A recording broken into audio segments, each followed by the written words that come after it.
అందరికీ నమస్తే అండి.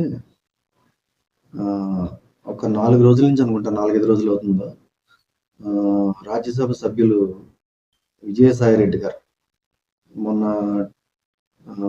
పార్లమెంట్ ఎలక్షన్స్‌లో నెల్లూరు వైసీపీ టికెట్ ఇచ్చారు ఎంపీగా. దాంట్లో ఆయన నెల్లూరు నుంచి పోటీ చేసి ఓడిపోయారు.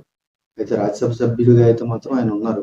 యాక్చువల్‌గా రాజ్యసభ అంటే దాన్ని పెద్దల సభ అంటారు. అంటే లోక్‌సభ, రాజ్యసభ ఉంటాయి పార్లమెంట్‌లో.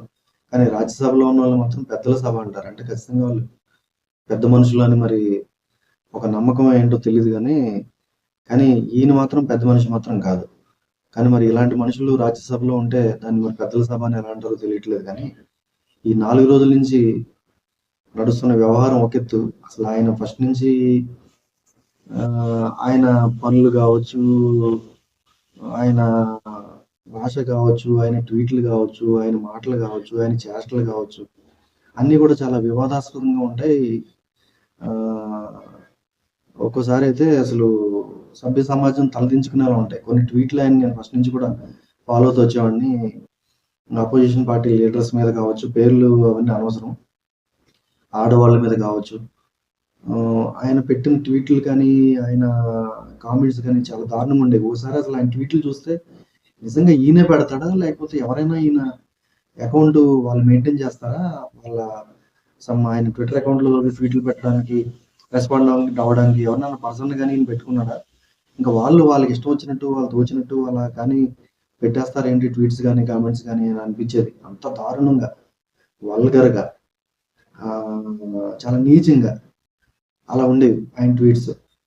అలాంటిది ఆయన ఒక్కొక్కసారి నీతులు చెప్తా ఉంటాడు. ఎలాంటప్పుడంటే ఇప్పుడు చూడండి ఆయన మీద అలిగేషన్ వచ్చింది. ఆయనకంట 68 సంవత్సరాలంట. ఆవిడెవరో 35 ఇయర్స్, 35, 30, 40 మధ్యలో 38 ఇయర్స్ అనుకుంటా. శాంతి అంట. అసిస్టెంట్ కమిషనర్ ఎండోమెంట్ డిపార్ట్మెంట్‌లో వైజాగ్‌లో వర్క్ చేసింది ఆవిడ. Group 1 officer. ఆవిడ వాళ్ళ హస్బెండ్ మదన్ మోహన్ అనుకుంటా. ఇద్దరు కూడా గ్రూప్ 1 ఆఫీసర్స్. బాగా ఎడ్యుకేటెడ్ వాళ్ళు. ఇప్పుడు ఎంత ఎడ్యుకేషన్ అయినా ఏదైనా కూడా ఒకసారి డబ్బు ముందు, ఇన్ఫ్లుయెన్స్ ముందు పనిచేయదు. ఫర్ ఎగ్జాంపుల్ ఇప్పుడు ఈయన విజయసాయి రెడ్డి గారిని తీసుకుందాం. ఆయన అవతారం, ఆయన ఏజు, ఆ గేజు అవన్నీ అసలు ఎందుకు పనిచేయవు. ఎందుకంటే ఆయనకున్న పొజిషన్ ముందు, ఆ డబ్బు ముందు, ఆ హోదా ముందు. లేకపోతే అవన్నీ ఆ డబ్బు, హోదా లేకపోతే ఆ పొజిషన్‌లో లేకపోతే ఆయన ఎవడసలు? అలాంటి వ్యక్తిని అసలు ఈ శాంతి అన్న సోకాళ్ళు ఈవిడ ఎందుకు పట్టించుకుంటది? సో ఏదైనా కానీ నిప్పు లేనిదే పొగైతే రాదంటారు. సో ఇప్పుడు ఆ మదన్ మోహన్ అనే ఆయన ఆల్రెడీ వైఫ్‌తో అతనికి ఇద్దరు ఆడపిల్లలు ఉన్నారు. కవలలు అనుకుంటా. వాళ్ళు కాకుండా కొంచెం గ్యాప్ తర్వాత ఇప్పుడు అది కూడా ఆయన అమెరికాలో ఉన్న టైంలో ఈవిడ ప్రెగ్నెంట్ అయింది. పైగా తర్వాత ఆవిడ ద్వారా నా విషయం కూడా తెలిసింది. తన బిడ్డ కాదు. కానీ తన బిడ్డ కాదా రేపొద్దున ఆ బిడ్డ వచ్చి మళ్ళీ క్లెయిమ్ చేయకూడదు. అసలు ఆ బిడ్డ ఎవరి బిడ్డ అని తెలుసుకోవాలి అని చెప్పి అది కూడా మళ్ళీ ఆయన ఏంటంటే ఆ బిడ్డ విజయసాయి రెడ్డి బిడ్డ అయ్యే అవకాశం ఉంది. తన వైఫ్ చెప్పినట్టుగా. లేకపోతే ఇంకొక సుభాష్ రెడ్డి ఎవరో ఆయన కూడా అడ్వకేట్ అంట. అతను కూడా విజయసాయి రెడ్డికి రైట్ హ్యాండ్.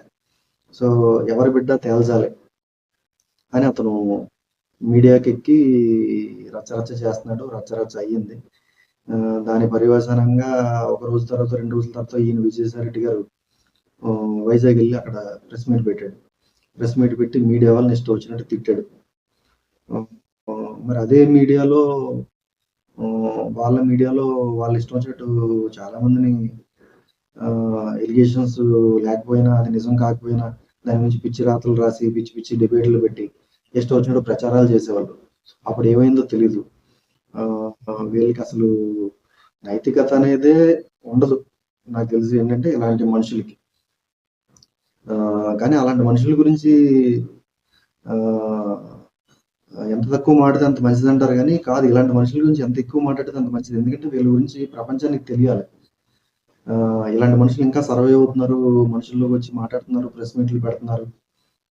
ఇష్టం వచ్చినట్టు. అంటే వీళ్ళ గురించి ఇంకా ప్రపంచానికి బాగా తెలియాల్సిన అవసరం ఉంది. అప్పుడే వీళ్ళు ఏంటంటే సొసైటీ నుంచి వీళ్ళని కానీ ఇలాంటి మనుషుల్ని కానీ బహిష్కరిస్తారు ముందు. ఎందుకంటే వీళ్ళ నైజం, వీళ్ళ నేచరు తెలియాలి. ఎందుకంటే మేకవన్న పులుల కింద